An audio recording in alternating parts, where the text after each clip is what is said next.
Ladies and gentlemen, boys and girls, cats and dogs, welcome to Drippin Reactions, a B-side to our usual podcast where we take a peek into the window of society and report back to you.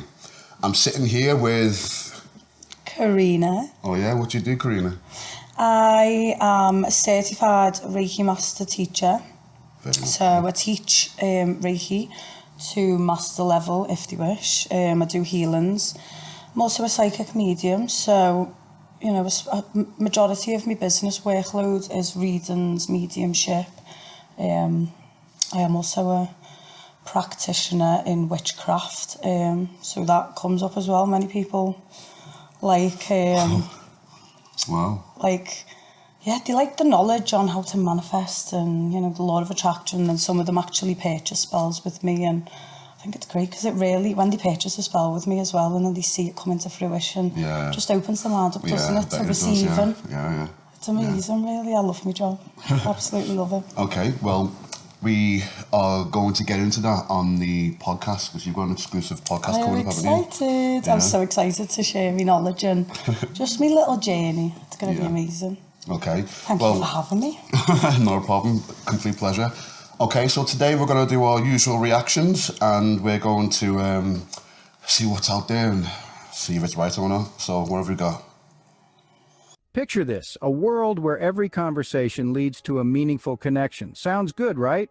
That's the magic of effective communication. It's not just about talking, it's about understanding, connecting, and building relationships that last. There are 3 key steps. First, listen actively. That means really focusing on what the other person is saying, not just waiting for your turn to speak. Second, empathize with the person you're communicating with. Try to understand their feelings and perspectives. And third, respond thoughtfully. Your words can build bridges or walls, so choose them wisely. Remember, communication isn't a one-way street, it's a two-way journey to a shared understanding. So next time you're striking up a conversation, remember these steps and watch as your connections deepen and thrive. That's the power of effective communication. Building connections that last starts with you. Pictured it. Okay, I'm liking that. Yeah, I completely agree. Communication is a big foundation. People these days, there isn't much communication, but I also think that there could possibly be a reason for that. Yeah, me too. I think when you're unevolved. Unevolved? When I say unevolved, I mean people who have traumas. I mean, let's say with the communication, you know, somebody could have been silenced as a child, could have been silenced in a previous relationship, abused, felt like they didn't have a voice. And I think that sometimes can actually lead on into the future and, you know, affect people's communication. Yeah. Okay. And what about the bit where communication, talking, getting information from people? Yes. Do you think that maybe sometimes people say things, I'm not pointing out a specific gender here or nothing like that, but do you think that sometimes people will say things that's not truly what they want? Yeah, completely. So it becomes a very muddled confusion of, oh, I see what you're saying, but I see what you do, and I'm like, oh, you know? Yeah, do you know what I really think it is? I think people struggle to be real. Yeah. I think people struggle to open themselves up and be a bit vulnerable, because I think to have an honest conversation and communicate honestly and effectively, you do have to have a bit of vulnerability, because otherwise you're not just telling lies. Yeah. You're not just defeating the actual, you know, topic of that conversation, you know, going around it, because of your confidence, you're scared. Yeah. You know, there's so many factors that could contribute to this. Yeah. Lack of communication in relationships. Well, when he said, listen, like, I can't remember the exact phrasing, but he said something like, listen objectively and make informed responses. Yes. Don't just wait for your time to speak. Yeah. It's weird, isn't it? Because this world today, people are just pretty much me. So I've had conversations with people before, and you know, when you're just talking and you can see the lights are on, but no one's home. And I'm not boring them, I'm not saying like absolute crap, and they're just like, oh God, go on with you. They're not saying that, but they're just simply just indulging and on autopilot, making all the right responses. Oh yeah, no, really? No, oh my God. Yeah, but they're not really listening. They're not. I think that's, it's a lack of understanding. I think it's a lack of respect as well. It is, isn't it? Yeah. It's a huge lack of respect, and I think it really comes down to how you're brought up. Like, we don't realise how our early life really does influence everything around us. But yeah. Okay, so we got this other one. There's only one sentence in the Bible about how you should choose a partner, and it says that you should choose someone that you could go to war with. I like it. That works. That's legit. It's a team effort, a relationship, right? And would you purposefully choose a particularly vulnerable teammate because you're always going to be the person that's out in front? Probably not. There's only one sentence. Yes, absolutely. I completely feel that. Because it is a partnership. You can't... I feel like, you know, it's not about saying, oh, I'm above you. Yeah. Or you're below me, you're not good enough. But it is about both parties putting in that same effort, having those same goals and same ambitions and same determination. It has to be a match because, like you said, it's a very good analogy, isn't it? Yeah. Would you have a partner that you can't go to war with? Yes, but then it's a really good analogy, but then I also have to think, I know it's a metaphor, I understand that, but when he says go to war with and that you're always going to be the one in front, called me old-fashioned, but I believe that I shouldn't be the one in front, but I should be the one in a relationship to make sure that you don't have to go through anything that could be remotely even related to war or stress. Do you know what I mean? Yes. So it's like care. That's what I would say my role was. I understand when he says to go to war with you. I understand that also could mean in a stressful situation, in an argument, she's always got your back. Yeah. I get that, yeah. But at the same time, I really do want it to be like you don't have to do anything. You don't have to stress, and I do my best to take all the stresses away. It's about balance, isn't it? Yeah. It is. It's about balance, about that masculine and feminine energy being balanced in both parties. Because these days you find a lot of masculine women going for feminine men and attracting them, and you know that's where it defeats this analogy of going to war. Because I think it's hard to stay in age, isn't it? Because it's a bit of a kerfuffle in 2024. Yeah, but that thing about attracting feminine men, I think with a woman and her hypergamy in the way where she wants to date level or date higher, because that's how it's supposed to be, really. Yeah. I think if she gets a guy that's feminine, he tends to be a little bit lower. Because you feel, I'm not saying that the feminine trait means that you're a loser or lower. I'm not saying that. It's softer though. It's softer, which means he's probably not going to really assert himself in work and get that higher wage. So I'm guessing that she's probably going to earn more than him. Very true. And he's going to be a lot lower than in all kinds of other standards. For example, society. Imagine if she's the masculine one and he's the feminine one. We're all human. We all like to voice our opinions, even though we think they're out of order. She goes out and has quite a few friends. He goes to go out, it's like, you're not going out this week. Yes. And if he's feminine, he's going to be like, okay. And he'll say in like, but then won't she get bored of him? Yes, that's very true. It is about finding that balance, and I think it's about also knowing what energy you're in yourself and understanding when you do come across a feminine man to understand that that is a man that's more in his feminine energy. Because we all have the yin and yang, the masculine and feminine within us.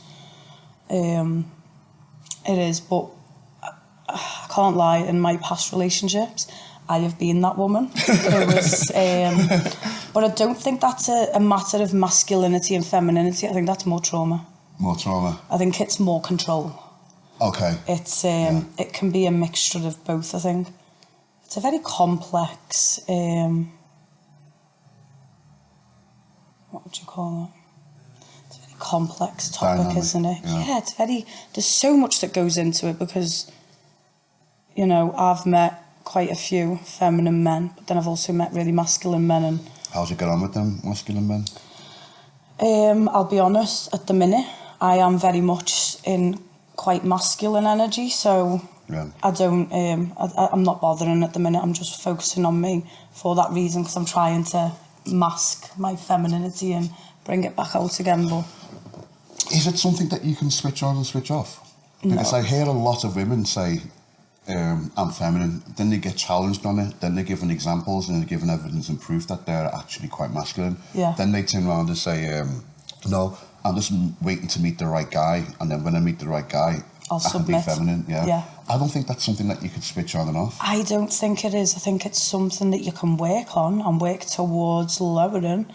Like for me, I would really struggle to be in my feminine energy with a man because I love my independence. I love doing me and being in control, but I think that's just, again, my trauma where I've been let down, so I'm in that energy now. So it would take a really masculine man to take care of me and show me that I can rely on him and submit to him. And that doesn't mean that I'm taking away my independence. It would have to be a man that can understand that I still want my independence, but he would be the hierarchy in the relationship. He would be like the boss, so to say. And basically he would provide an environment where you could be safe, in your feminine and safe, safely express that femininity, because femininity is vulnerability. It's very vulnerable, because if you compare a woman to a man, you know, it's very clear to see that the woman is more vulnerable.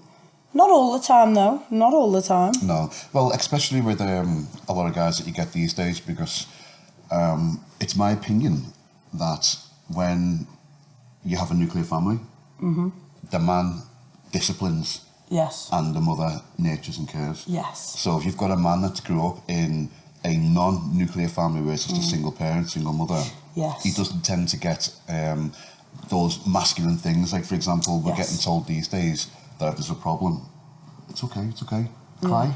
Everyone cries, you're a man, it's fine. Oh, forget about all that, just cry. No, it's not meant to be like that. It's supposed to be man up, roll with the punches, get on with it.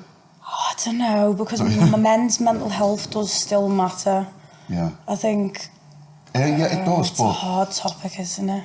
I think, yes, men's mental health does matter, but I think our threshold for breaking mentally I don't know if it is higher, but it should be higher. Should be stronger, So I agree with that. I don't think that should really come into an issue of it being a mental health thing, just to roll with the punches and get on and everything.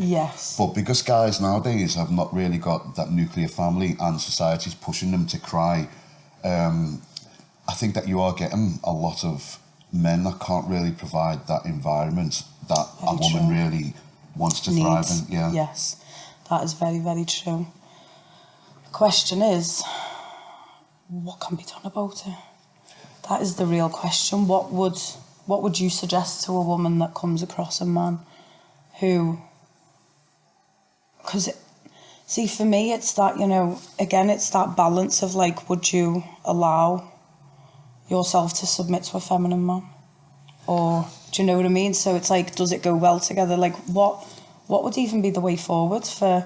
Like, women in general watching this, or men, like, they're probably wondering, you know, well, what do I do then if I do come across, like, how can that be fixed? What do you do? Do you walk away? Do you accept these traits? It's very hard, because I think you find yourself in a predicament, don't you? I think you've just hit the nail on the head. It's like, do I, take my own self-worth and know that I am in my masculine energy right now and you're in your feminine, you've got nothing to bring to the table. Do I let you go, or do I...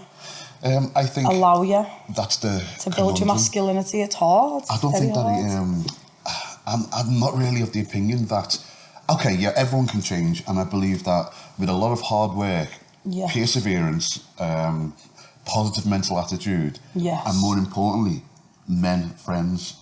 He has to have a network of men, because a man is not going to suddenly or eventually become masculine if he's hanging around with women all day.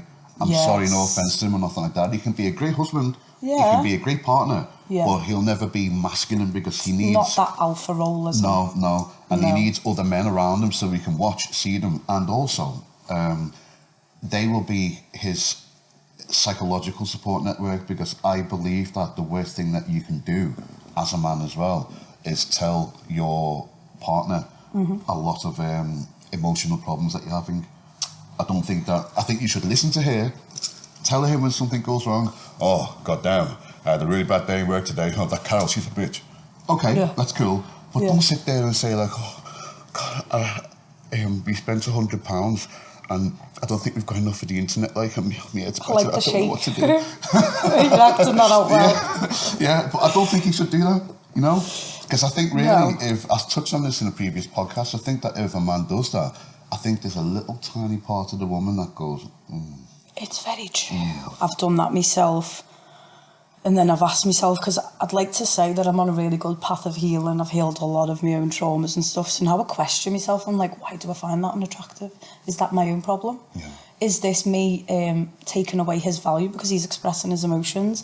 But then again, it's that, you know, Adam and Eve, male, female, they've got their role. And it's such a hard topic because as a Libra, I struggle to even decide. Like my brain right now is like, well, what side are you on, CorIna? Like, are men allowed to, you know, express a little bit of femininity? Because I think it's healthy to an extent. Yeah. To an extent. But I think a lot of men take it a bit overboard. Because they've had no discipline, they're uncontrolled. Exactly. But I think the healthy part of like men expressing femininity would be sympathy, empathy. Yes, you know? yes, completely. If something happens to someone bad, can you feel sorry for them, or can you put yourself in their shoes and think, oh, that's how I've ordered that, and whatever goes from there. Yeah. But being stoic and just like sitting there arms folded no matter what happens, yeah, that's masculine, but it's not appropriate 100% of the time. Yeah. I think a man should show his femininity by again, it's that, you know, where do you cross the line? I think men have got it really hard. The more we're talking now, I feel bad. I'm like, there's so much expected from them. Yeah. There's so much. Yeah. I feel sorry for them. It's sad. Because I feel like women have it easier. Yeah. They do. Yeah. We're just expected to clean up and stay home and, you know, raise the children and also, you know, have our own dreams and ambitions and submit. There's a lot of big role. Yeah. Big role. But I think that there's a lot of things put in place now for the woman to be a man. Because if you ask me, society's pushing women to be men. I don't know. There's different waves of feminism, or we're equal, and then there's another wave of feminine where it's like, we're not equal, we're superior. Do you know what I mean? No, sorry, I thought it was we're equal to men. Yeah. We are men. Yeah. Yeah. And then now it's we're superior. Yeah. To men. So I think there's a lot of things like that in place for the women, which makes the man's existence harder as well. Like you got companies that are incentivized to hire women over men and stuff like that. Yeah. But I think as a man though, I don't think that should really get you down. No. Because I think what we do and what we must do is roll with the punches, adapt. Don't complain, I do believe that. I do believe that. I think because I didn't have that father figure around me, I can't really comment on it as much. Yeah. So I've actually taken on that masculinity myself. Yeah. But yeah, I completely agree. Men have their place, women have theirs, and it's that balance. I keep hearing balance. It's just knowing where your place is and knowing what your role is and not confusing the two. Yeah, okay, great. Because I wouldn't say this whole thing about them being equal and the same. No, they've got their own places in society. It's like a jigsaw that fits together. That's a I love that very much. Yeah, I use that all the time. I always say about jigsaws, I love that. Yeah, it is. It's about knowing your place and taking your role and taking it appropriately and fulfilling it with confidence too. Because I think there's a lot of men who are feminine, and they hide it very well. They hide it. They have this toxic alpha male about them, like I'm this, I'm that, overcompensating. But and that it's hard to even, I mean, unless you're really on the ball, how do you even know what energy a man's in until you've actually let him, you know, show his actions and you've got to know that person. But I think that women, and particularly you, I think you can pick that up like that.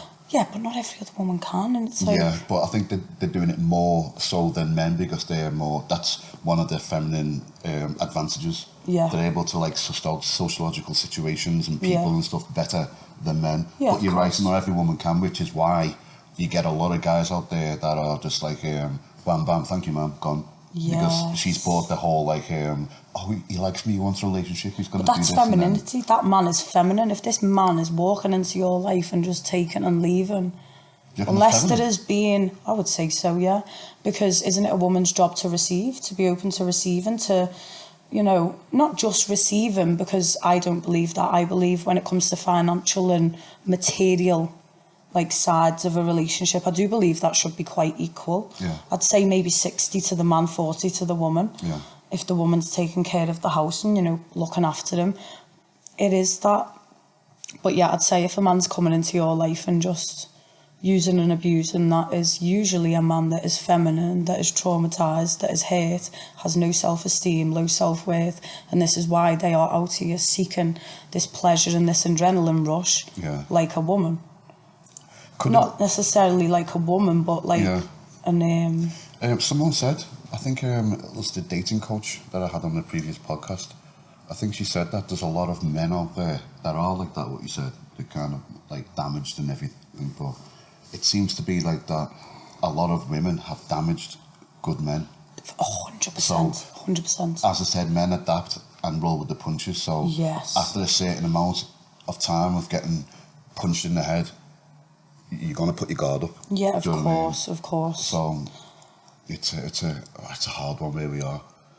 It is definitely. I think it is just about everybody healing. I think healing, I can't say it enough, I'm constantly talking about healing.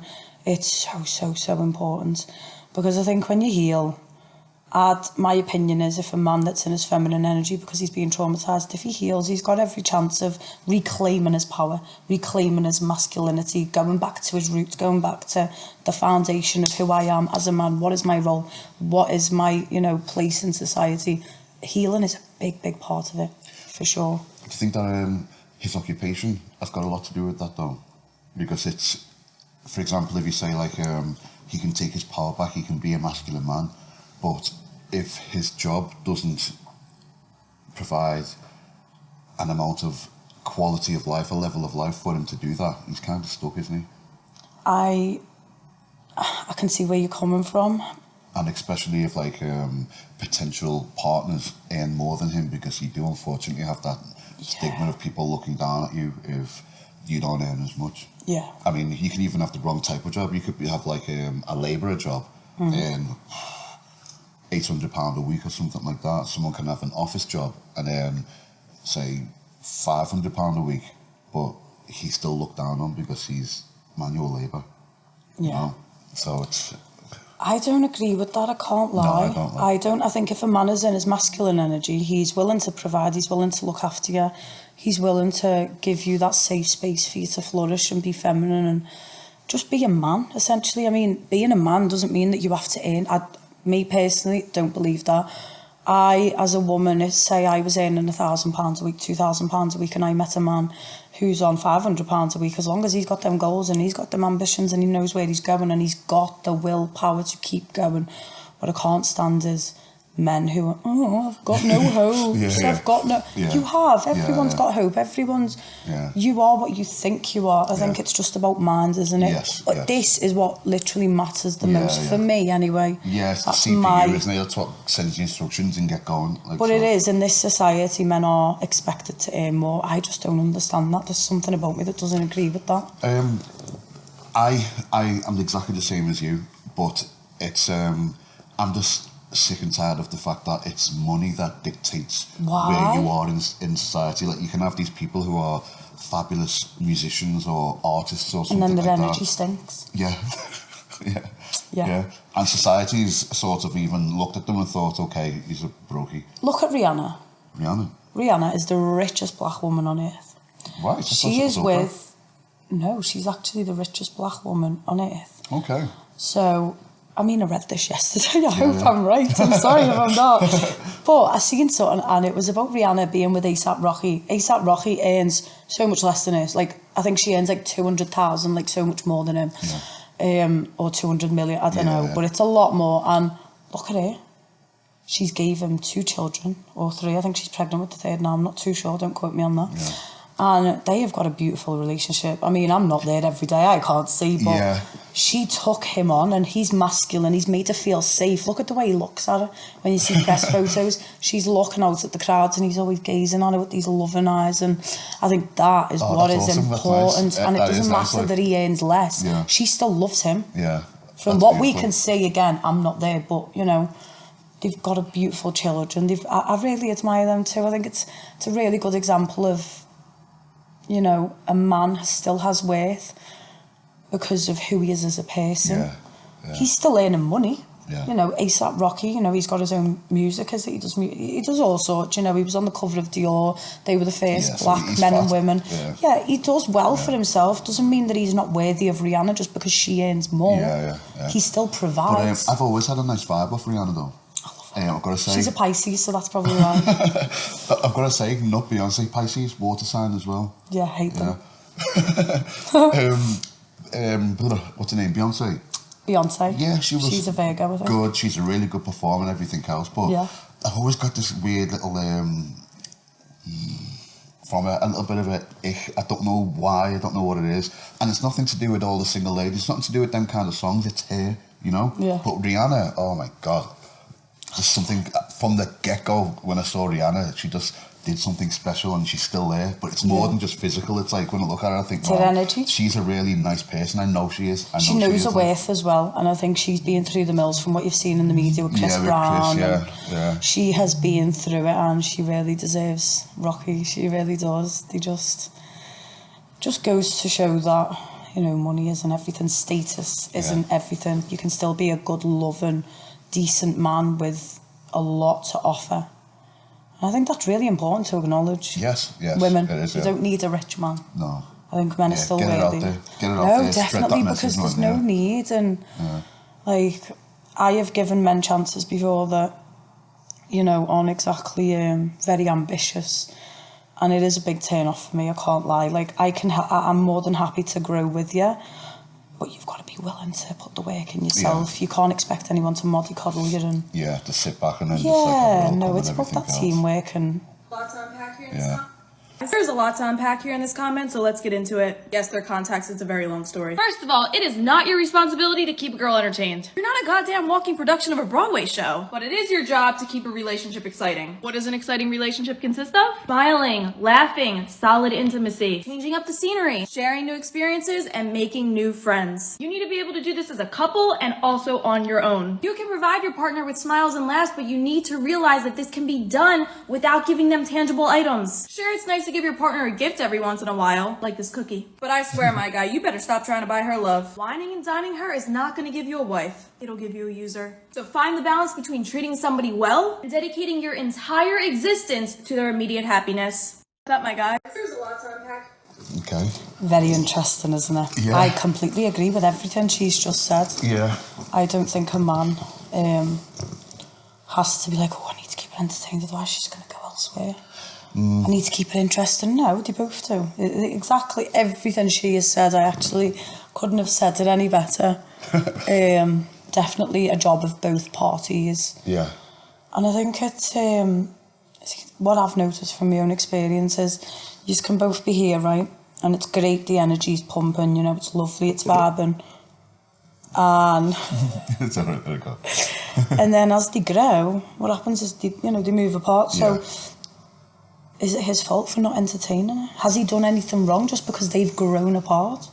You know, you and your worst can resonate with somebody's energy when you're down, but then when you start growing and healing, you're no longer resonating with that energy. So what that then creates is a disconnect, and then a disconnect in intimacy, no more laughing because you've both got different mindsets, you're on different wavelengths. So yes, it's about both parties, you know, contributing to, you know, dates and, you know, everything else she said. But then it is also a case of growing together at the same speed, finding somebody that you share and, you know, models and, you know, all that good stuff, you know, ambitions, you know, where you want to go in life. You know, there's so much that goes into it. Yeah. But just talking about that, definitely both parties. What's your opinion? Well, first off, she scared the bejesus out of me.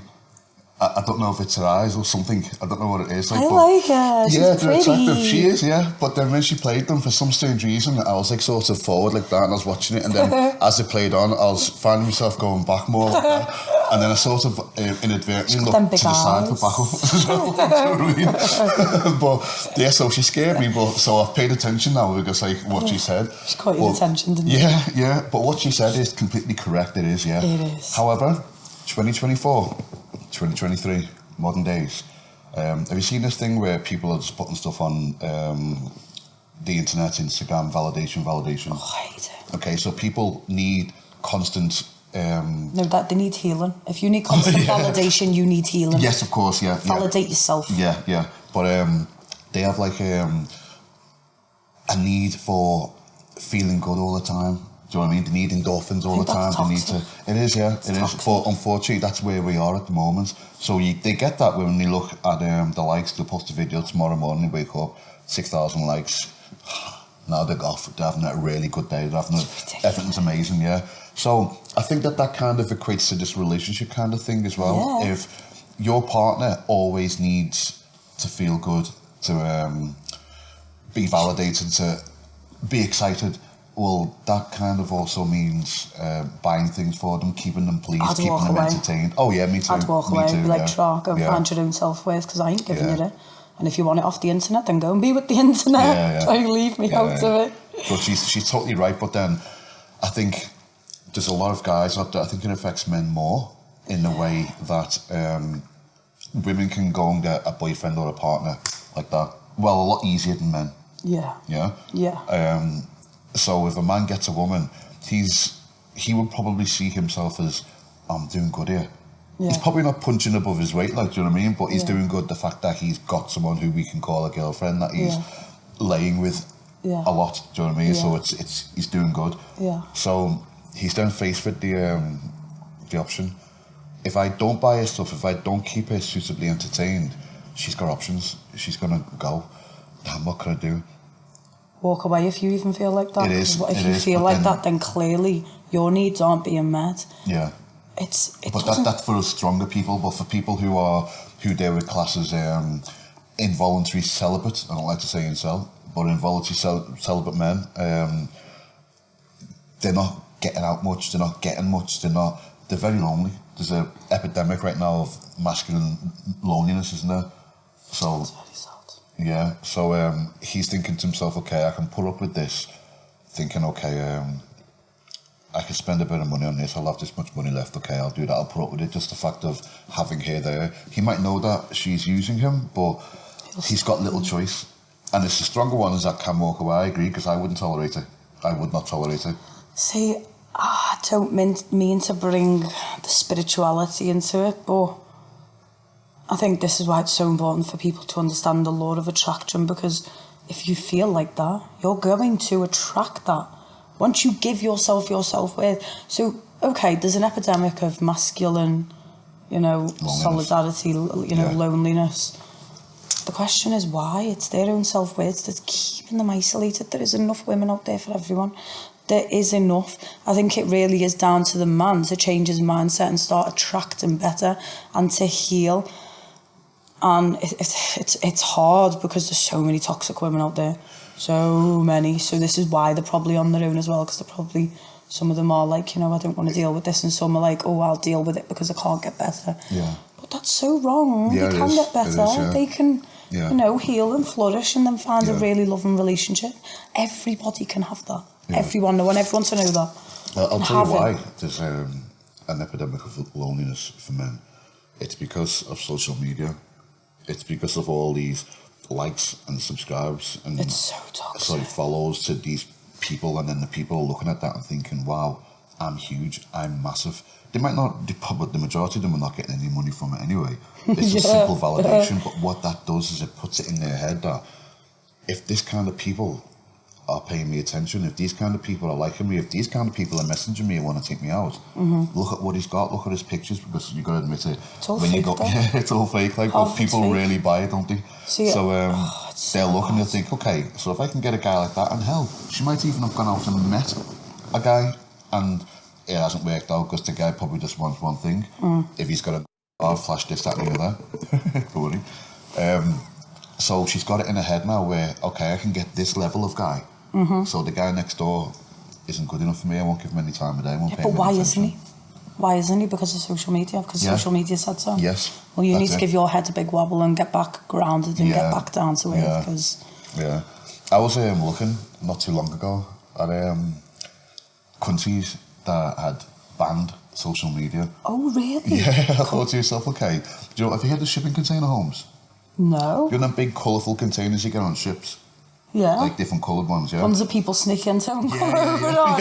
Yeah. It's what I've seen in my head. Right, so you get them, right, you buy them for cheap, about £3,500. You can get them insulated sometimes. You get about 6 or 7 of them. That's minuscule compared to the price of a house. Yeah. Set them up, put them together, get some land, hack them, put them together in whatever design you got, insulate them, furnish them, decorate, insulate it, brilliant.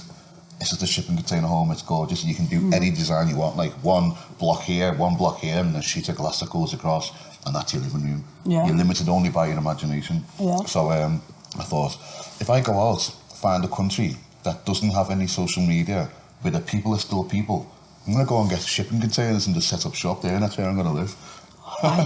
I'm really digging that. Yeah. I like the idea of that. Yeah, That sounds good. I like Just running away. Let's go. When are we going? Right, okay, let's get a couple of 100,000 subscribers and let's bounce. No, let's do it. See how the social media matters again. Yeah, I know, God. Right, we're on the 3rd, 4th one now. This is what the Matrix want, though. This is what the government wants. This is why it got implemented. Yeah, they want the divide. division, yeah. The big divide. Yeah. Right, I think that's the next one. Build strong romantic relationships. A romantic relationship with a compatible partner provides a deep source of satisfaction. However, it takes a lot of work. Yes, making a relationship work takes a lot of effort. While there's no magic treatment that will automatically inject the right emotions into your relationship, there are certainly many steps you can take that will make romance and love work as you gradually apply them. You can consciously turn these steps into habits that you practice every day until they no longer feel like a chore. You will reap the rewards. So here are 10 daily habits that will help you build a happy and strong romantic relationship. 1. Practice free and open communication. 2. Develop common interests. 3. Stay in touch throughout the day. 4. Pay attention to the little things. 5. Speak each other's love languages. 6. Do the assignments. 7. Praise each other. 8. Laugh together. 9. Express appreciation. 10. Give affection and physical contact. 10 habits that... Oh, okay, one of them really got me confused. I was watching that, like, and I've been guilty of this a while ago, like, but number 6, do the assignments. Does that mean that if you're in university and you're doing psychology or something and you come home, I'm like, hi babe, you okay? She goes, yeah. And then you put it down on the table and look at it and look at you. Have I got to do your homework, otherwise there's no lovemaking? I don't understand that either. I was very confused with that. I was thinking the assignment. Yeah. Is that like if you get asked, like say, if one party suggests, so let's do this, is that it? I don't know. I really Should don't we ask know. them? Yeah, Should we so email like, them? yeah. But there's one that I really don't agree with. It's not that I don't agree with it, it's just me personally, I like my space. Yeah. Why do you have to stay in contact all day? All day. Why? It's okay to be checking throughout the day, like maybe once or twice, but why, say a man and a woman live together, why, when he goes to work and she's going to work, whatever, why do you have to be in contact all day? Yeah, I feel why? I don't get it. I have seen some relationships where... You're coming back at the end of the night. Yeah, I get it. It's good to have that space because then you miss them, yes, you can't wait to see them. And then you can say what your day's been like, what happened in your day, and it's a topic of Yeah, conversation. you're not like human, you're not allowed to like go out and... I don't agree with that, like, yeah, be like, hi baby, you're okay, yeah, I'm just having lunch now. But you don't have to be in contact all day. And what about the other one, have mutual interests? I do believe that. Yeah. I do. I think you can still have different interests, but I think it would be nice because if you have completely different interests... Yeah, it's like oil and water. It's like, yeah, it's not going to really gel well. I think it's good to have a few things in common for sure, because that's going to build strength, isn't it? It's going to build that connection because it's something that you're both passionate about. Could it build competition? I don't believe so, because why are you with a person that you see as competition? You, again, the balance, it's that masculine, feminine thing again, but I would see my partner as an equal within that relationship. Again, I don't know if that's my masculinity coming through, but I'd still see you as above and the caretaker, but it's, I wouldn't say competition. Have you never competed with a guy for something? I can't say I actually have, no. I had an ex once, and she was constantly in competition. Really? I mean, I would say to the point where if I did something better, it's weird because I operate on two levels. I understand and I'm aware of what you're doing, but I'm not participating. I'm not going to I like what I'm doing. So I was aware of the competition. I was aware of her desire to outdo me and all kinds of different stuff. It came down to things that we're doing, hobbies, and even attention as well. Because if I'm in me like gym phase at the moment, I'm in my bag phase. But if I'm in my gym phase, I put on a little bit more weight. And I know a lot of the guys in the door in Liverpool, I'll go in there, I'll get in free, I'll walk in. And I'm a nice guy, say hi to everyone and everything else. But I get a lot of people that will come over and they haven't quite seen a guy like me before. No, you stand out. You're very unique. That's good though. Thank you. Love that. I'd say I'm very unique and I'm so proud of that. Yeah. I like unique people. We're here for a reason. Okay. So they'll look and they'll go, well, like, I haven't seen a black guy with that kind of hair before, or that kind of physique, or he's quite tall, or look at his boots, or something weird. So they'll come over and they'll say hi and you'll talk, and then it's like, wow, he's actually a nice guy. So the people are cool, but then I've noticed that she'll be looking, and in her head, it's not the fact of I've just met some guy and he's nice, it's the fact of he's getting attention. So she'll then go and do something to try and... self-esteem though. Yeah, it is like, it's her own issue, that's not your issue. No, but then that's what the competition thing, it was just proper, it done me head in. Honestly, majority of the readings I do for couples, that's a big theme. It's like, well, he's done this, so I've got to go and do it worse. It's competition in a bad way though. It's like, well, he got 40 likes, I'm just using 40 as a... So I'm going to go and post myself half naked to get more. Oh, that's bad news. I don't even really post pictures of myself, and that's why, like, I just don't understand why you would be with someone and be in competition with them. They're supposed to be your teammate. It's again about going to war with someone, so what, are you going to go against them? That's Say the world ends today, are you going to be like, oh, well, fuck you? Let's see the strongest survives. Why? And it's bad when you give up as well. You can do something and you have a mutual interest in something, and if you show a better affinity for that thing, or you're more skillful, then help each she other would stop and not want to do it anymore. Why not say, well, can you teach me? Is there something that I can learn from you? I believe you're completely right. The issue is completely with them, definitely. It's their own issue. Me, if I'm doing something with you and you do it better than me, I'm one of them kind of people where I love to learn. Me too. I want to learn, I'm there, and then it'll be great for us. Do you know what I mean? Exactly. You can show me stuff and I'll be like learning, and that's me all day. Majority of the people we meet in life are to learn. Like, Earth is a place for learning. We're all here to learn. A series of experiences, isn't it? So, yeah, of course. You can't be a know-it-all at everything, can you? No. What is it to say? Master of all? No. Jack of all trades, master of none. Yeah. Okay, where we going? Are you even keeping up with which one it is? Are you counting your way down? Yeah, sort of, like, but I don't know if I'm just panicking now, thinking, okay, I got it wrong. We'll find out, won't we? Yeah, it is the next one. It's not enough. Love is not enough for a long-term, committed, healthy relationship to fully work. And I think we've been told our whole life love is all you need. And it's just, for me, not true. What else do you need? Values, vision, and lifestyle, personally, from my experience. You know, a wise ancient philosopher once said, a relationship without trust is like a relationship without gas in a car. You can stay in the car, but it'll go nowhere. Very I love that. I love that because I love that guy. He's just got this really nice face that makes him look like you can trust me, you can tell me everything. He's a really lovely looking guy. But when he goes, a wise ancient philosopher told me that no trust is like having no gas in the car. I'm thinking, how many ancient philosophers knew about petrol and cars? So I just started laughing, thinking, wow, he's funny, he's great, I love him. But he's got a point, He's right. Yeah, he's definitely got a point. I can say that I have been in love before and would not trust that person as far as I could throw them. Me too. Yeah. Madly in love. But and it's love, isn't it? It is love. Is it love or is it lust?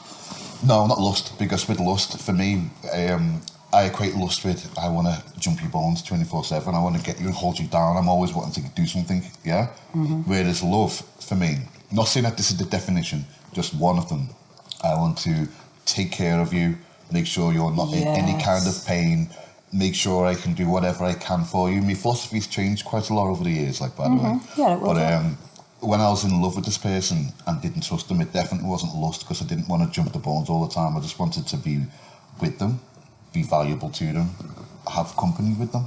Yeah. And that was it. But I wouldn't trust them. Okay, then, so I was in love then. Because I do question myself back, and I'm like, was that lust? Because I'm very self-analytical. Very self-analytical. But yeah, love is definitely not enough. You need so much more. We said lifestyle, didn't we? Yeah, I think lifestyle's a big thing, because say for me, like say for you with your gym and stuff, if you went and met a girl who, say she sits on a bum, smokes weed all day, doesn't want to do anything, has got no hopes or dreams, and you're actively working hard every day to better your life, better yourself, better your mindset, better your body, better your health, that's not going to work. That ain't going to work. You can try and drag her up with you. Yes and no. Yes and no, because... Oh, no way. Because with guys... Like I think I said previously, a man could be in a really high-level job and he could drive into a McDonald's, see a girl who's nice, and he'll date her and marry her, even though she works in what would be considered as a lowly job.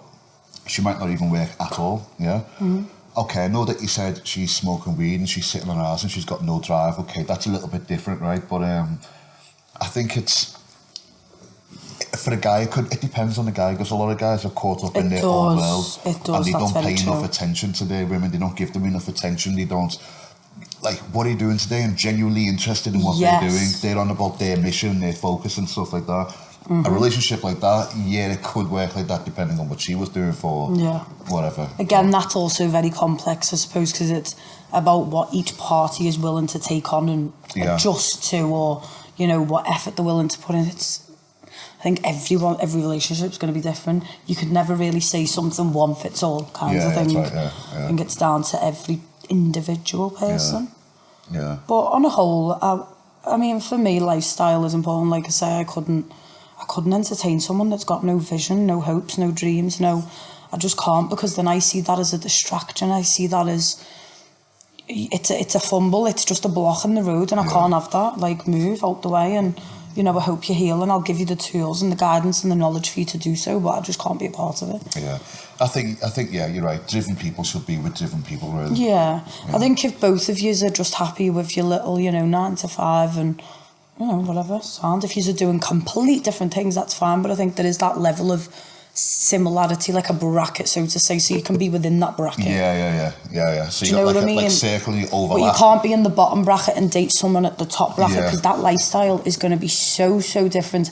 Imagine a man travelling the world, his own jets, all that, multi-millionaire, multi-billionaire, and then you've got a woman who's just got her own little business. That's going to be so different. Like, how are they, unless that man is willing to make it work and she's willing to meet him there, again, it's about compromise. Yes and no. That jigsaw kind of... That dynamic is what a lot of men strive for. Really? Yes. A lot of guys, like, do you see you got all this talk about, body counts, how many people have slept with? Well, men generally look for a woman with, say, a lower body count, because they equate that with how much experience has she got. Because with a man... we show love by taking care of you. As a man, we want to show you these experiences, these new experiences. We've never been on holiday to Spain before, never been on a plane. That's a very good point. You've just made me see this from a different perspective. I like that. I want to be the guy that takes you on that plane. So when you walk in, there's not many men like that. There is, Do you think? Yes. Is that my masculinity that's making me see it from this perspective? Because I just think... No, it's because you don't know, because the men won't mention it. They won't say it because they feel insecure saying that. Again, that effective communication. They will get held. Imagine if a guy, for example, says to a woman, like, he's assessing this woman if she's viable, and then she gets to know the reasons, and she gets to find out that it's because she's had quite a few boyfriends before. Her last boyfriend had a Land Rover. The boyfriend before that took her to Dubai. I'm not going out with her. And then the woman will think, you insecure, boop. You, what? Do you know what I mean? Just because I've had an ex who in the history, you, what?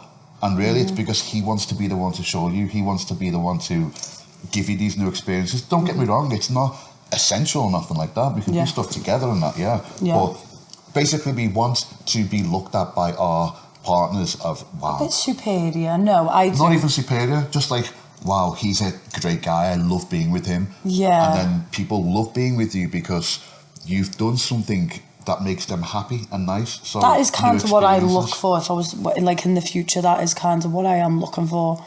But again, it is that what balance. Specifically? A man that can teach me new things, bring new experiences to my life, broaden my mind, my knowledge. For me, mental stimulation, you can take my clothes off by speaking, like teaching me. Do you know what I mean? For me, mental stimulation is a big, big thing. Like, if you're not, I can't deal with it. So I do like the new. I do like to have a man that can teach me something new, maybe show me different parts of the world, and so I do agree with that. I mean, You've just made me see it from a different perspective. I like that. Cool. Like that. It doesn't have to be so much even that. It can be something like an activity that's here that you've never thought of or you've never done before. Yeah, completely love it that. Could even be something, for example, I've done this before. Somebody didn't really have much interest and they were caught in the mundane, boring existence of getting up and going every day, and they were just sad. And then one day I sat down and said, okay, what kind of stuff are you interested in? We went through loads of topics, and then we settled on psychology. And she's now about to major in a psychology degree. Really? Because it's something that she never really looked at, but then when we spoke and I showed her different stuff, she was like, wow, okay, and she got into it, like, you know. Oh, I love but that. I'd love to be in a relationship with someone who I can do that for her, and she can do that for me, you know? Yeah, That'd again, be give and absolutely take. awesome. It's that equality. Yeah. Yeah, completely. I agree with that. Completely agree. Okay, here is where I get the numbers wrong, just because you said 1, 2, 3, 4, 5. Okay, please read this one.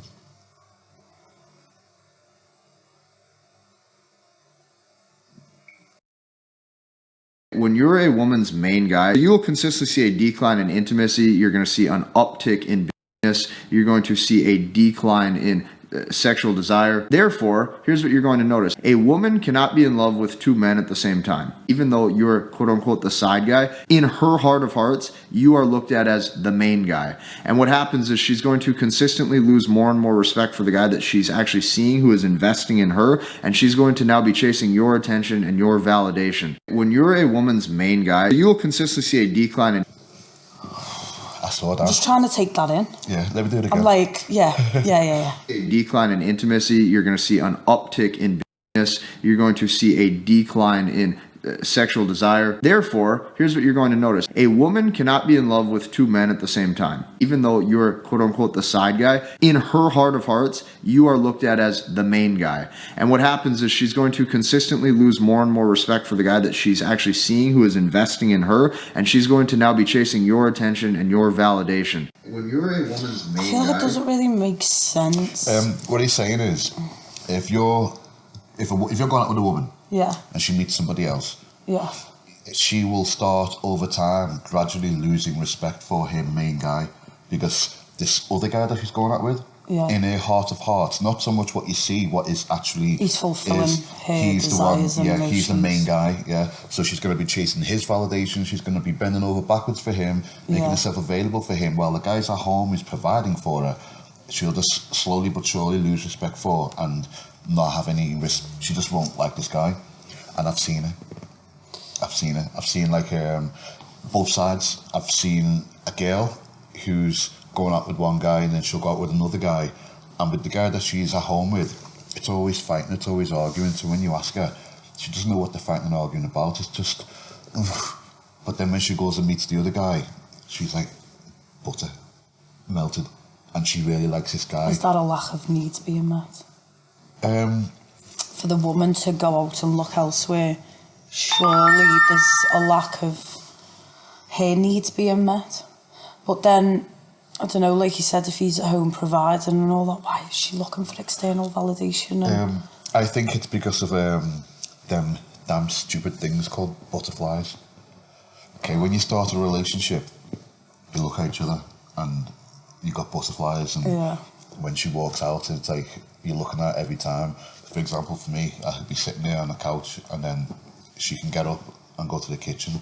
But the minute she gets up, she looks at me in a certain way, because she knows quite well that the minute she passes me, she's going to get gripped. Do you know what I mean? Like, she'll get up and walk, and I'll just say, go and grab her or something, so she'll look at me in a certain way and then walk around the other side, because I'm going to do that. This is all affection. Yeah. If she's in the kitchen and I'll walk in the kitchen and she hears me footsteps coming in, she'll turn to the side and look at me and then back up a little bit, because she knows Kit well, and then I go and hug her and grab her and just mess with her, like, do you know what I mean? See, but that's security, isn't it? That's knowing that you're wanted, it's feeling wanted, it's... But what happens then is, let's say, for example, in a situation, I'm a sucker for that, I'll do that forever, yeah? But there's a lot of people out there, and it's normal for you to do that, and then come 6-7 months down the line, you're sitting there watching the TV, and she'll get up and walk, and then instead of... I couldn't even lower the bloody volume. Oh, there you go. There you go. Okay, so there's a lot of people out there who are in a relationship where 8 months down the line, she'll get up and then she'll walk in front, and then he won't be looking at her anymore. He'll be moving to see the TV. Yeah. So then what happens is she notices this. And then she goes, he doesn't look at me the way he did when we first met. I don't get them butterflies anymore. He's not as affectionate. And then over time, she'll talk to friends, which is a very bad one. She'll talk to friends, and then they'll tell her things that will warrant her looking somewhere else. They'll tell her things that will suggest that the grass is greener on the other side. She'll put herself into situations that are relationship-wise illegal. There could be a guy at work that does look at her the way that her guy used to look at her.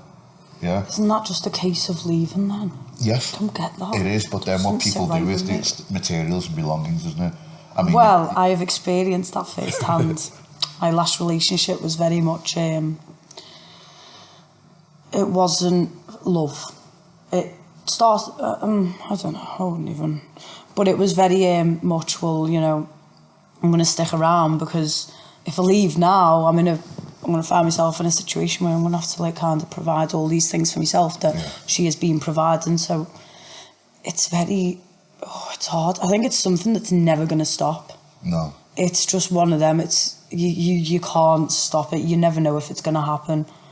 You can't prevent it. You can't, like, say, well, she's never going to feel like that. She's never going to do that. I think it can stop by people in time.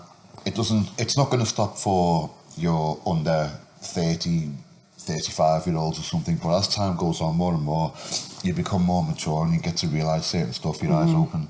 Yeah. So what I say is, when a girl speaks to me and says, oh, I'm not feeling this, I'm not doing this, he's not doing that, and blah, blah, blah, I'll tell her the same thing. I'll say, them butterflies that you've got, that affection that you crave and everything else, he's still affectionate with you, because he's still there.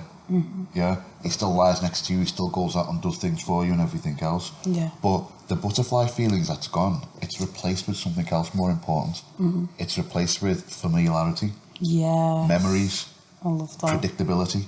You know, you know well what they it's like. When you get comfy, isn't it? That's when it gets good. Yes. In my opinion. Yeah. For me, that's when it gets good. Yeah. Because I like being masked. Like, I love being, like, in that deep hole of, I know where I am, and I know you, I know your body, I know your actions, I know your mindset.